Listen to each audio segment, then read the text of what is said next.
بسم اللہ الرحمن الرحیم۔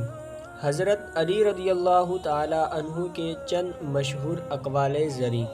آپ نے فرمایا، بے قراری تقدیر الہی کو نہیں مٹا سکتی لیکن اجر و ثواب کو ضائع کر دیتی ہے۔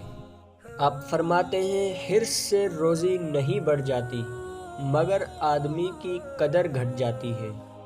برا آدمی کسی کے ساتھ نیک گمان نہیں رکھتا کیونکہ وہ ہر ایک کو اپنے جیسا خیال کرتا ہے۔ حرام کاموں سے نفس کو روکنا بھی صبر کی دوسری قسم میں شامل ہے۔ مزید فرماتے ہیں، دوسروں کے سینے سے شر اس وقت دور کر پہلے تو اپنے سینے کی صفائی کر۔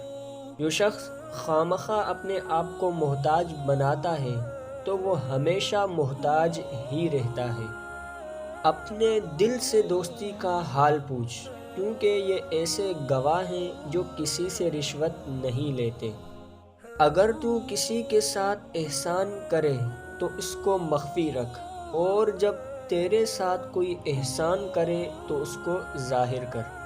آپ فرماتے ہیں، سب سے بہترین لقمہ وہ ہے جو اپنی محنت سے حاصل کیا جائے۔ انسان کا پیٹ اس کا سب سے بڑا دشمن کہلاتا ہے۔ آپ نے فرمایا، اپنا راز پوشیدہ رکھنے والا ہمیشہ سلامت رہتا ہے۔